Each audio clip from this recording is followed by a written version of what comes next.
우리나라는 사실상 섬나라라는 말이 있습니다. 분명 지리적으로 한반도는 반도지만 휴전선에 의해 가로막혀 현실적으로는 대륙과 차단된 섬나라나 다름없다는 것입니다. 그런데 옛날 사람들은 정말로 한국을 수백 년간 섬나라라고 생각해왔습니다. 그 옛날 사람들은 우리 조상이 아니라 외부인들, 서양의 사람들이었지만 말입니다. 최초로 대륙 이동설을 제안했으며 네덜란드 지도학의 황금시대를 열었다는 평가를 받는 16세기의 저명한 지도 제작자 아브라함 오르텔리우스는 루이스 테세이라의 서한에 담긴 당대 최신 정보를 종합하여 일본 지도를 그렸습니다. 테세이라의 묘사에 따른 동아시아의 지도들을 테세이라 유형 지도라고도 부릅니다. 1595년에 출판된 이 지도에서 우리나라는 길고 뾰족한 섬으로 표현되어 있습니다. 북쪽에는 아마도 조선으로 추정되는 타옥셈이라는 도시가 있고 남쪽에는 고려로 추정되는 코리가 있습니다. 제주도와 남해안의 섬들로 추정되는 한국섬 남부의 섬들에는 약탈자들의 군도라는 이름이 붙어있고 마찬가지로 뾰족한 한국섬의 남쪽 부분은 약탈자 고지라고 쓰여 있습니다. 이 지도는 최소 향후 50년간 일본과 한국섬 지역의 한 전범이 되었습니다. 중국과 동남아시아를 묘사한 린스 호턴의 1년 뒤의 지도에서도 한국은 눈물방울 모양의 섬으로 표현됩니다. 그러나 한국이 섬인지 반도인지에 대한 논쟁이 있었기 때문인지 한국과 중국 경계 부분에 불분명한 모래톱 표현이 그려져 있습니다. 이 지도는 한국을 거의 원형에 가까운 섬으로 묘사한 유일한 지도입니다. 동시대의 다른 지도에서 한국은 주로 길고 뾰족한 섬으로 묘사되었습니다. 서쪽의 아시아 러시아로부터 중앙아시아 그리고 타타르와 중국의 만리장성을 묘사하고 있는 요도쿠스 혼디우스의 이 지도에서도 마찬가지로 한국은 오른쪽 귀퉁이의 섬으로 묘사됩니다. 코레아 섬의 수도는 여전히 타옥셈이라 쓰여 있습니다. 같은 저자가 10년 뒤에 출판한 중국 지도에서도 여전히 한국은 반도에 가까운 섬인데 세부적인 묘사가 추가되어 있습니다. 일본인들에게는 코라이라고 불리는 카오리족은 코리아에 사는데 이곳이 섬인지 대륙의 일부인지는 아직 명확하지 않다. 원주민들은 피부가 희고 체격이 크며 전장에서는 용맹하나 잔혹한 성정을 지닌 야만인들이다. 40년이 지났지만 여전히 테세이라의 묘사를 기반으로 한 얀 얀소니우스의 지도는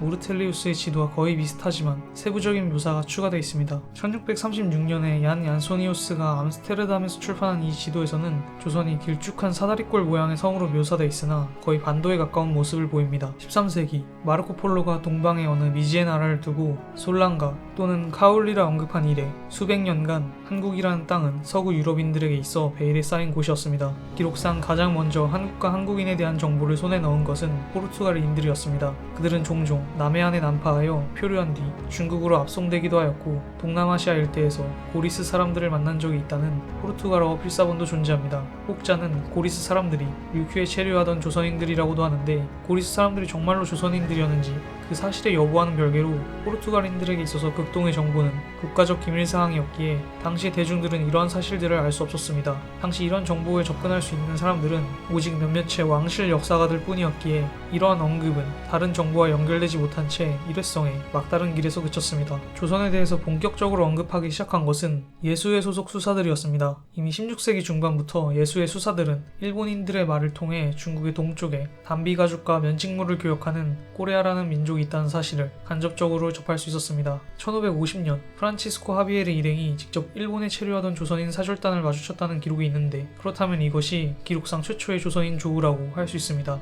가스파르 비렐라 신부는 일본에서 배 타고 사흘 거리에 코라이라고 부르는 큰 왕국이 바로 예로부터 타르타리아로 부르던 그 땅이며 산이 많고 산에는 각종 맹수들이 살고 있으며 중국의 아래쪽으로 뻗어있는 그 땅의 사람들은 피부가 희고 싸움을 잘하며 말을 잘 탄다고도 덧붙였습니다. 그는 일본 내부의 사정으로 인해 조선으로 가는 데에는 실패했습니다. 예수의 순찰사였던 알레산드로 발리니아노 신부는 자신의 요약 보고서에서 중국의 동쪽 지방에 중국과는 풍속이 전혀 다른 세계가 있으며 유럽과 매우 흡사하면서도 어떤 측면에 있어서는 더 뛰어난 문화를 가지고 있다고 묘사했습니다. 마찬가지로 일본에 머물던 루이스 프로이스 신부는 조선이 일본과 바다로 분리되어 있으며 이전에는 섬으로 알려졌지만 실은 중국과 연결된 반도라고 설명했는데 이에 대해서 구체적으로 서술하지는 않았습니다. 이외에도 조선이 일본인을 제외한 그 어떤 외국인과도 무역을 하지 않으며 만일 외국의 범선이 그 땅에 난파한다면 곧장 선박을 이끌고와 전투를 시도하다 내쫓아버린다며 그 호전성을 중심으로 서술했습니다. 한반도를 사실상 최초로 방문한 유럽인은 1593년에 그레고리오 데 세스페데스 신부였습니다. 그는 임진왜란 당시 가톨릭 다이묘였던 고니시 유키나가 휘하에서 종군하여 조선에 건너왔습니다. 그러나 그는 이 땅이 너무 춥다는 특이사항 이외에 지리에 대해서는 별다른 의미 있는 언급을 하지 않았습니다. 조선에 대한 예수의 이런 최신 정보들은 점차 영국과 네덜란드 등 대항해 시대에 후가할 주자들에게도 알려지게 됩니다. 인도 고아에서 대주교의 비서를 역임했던 네덜란드의 얀 하위헌 판 린스호터는 1598년에 스페인과 포르투갈의 해상 자료를 종합해 한국이 하나의 거대한 섬이라는 가설을 제시했으며 영국의 저술가 리처드 해클리트 또한 프로이스와 세스페데스의 서한 등 예수의 출처의 최신 자료들을 정리하여 출판했습니다. 한반도에 대한 대항해 시대 초기 서양인들의 인식은 중국과 일본을 거쳐야만 했기에 많은 부분에서 왜곡이 발생했습니다. 중국의 조공국으로서의 조선, 일본에게 침략당한 추운 땅으로서의 조선, 그리고 아직 복음을 알지 못하는 사나운 이교도 야만인의 땅으로서의 조선, 그리고 무엇보다 외부로부터 고립된 섬나라로서의 조선이라는 이미지는 이렇게 16세기 동안 형성되어 17세기 전반에 이르기까지 서양인들의 의식을 지배했습니다.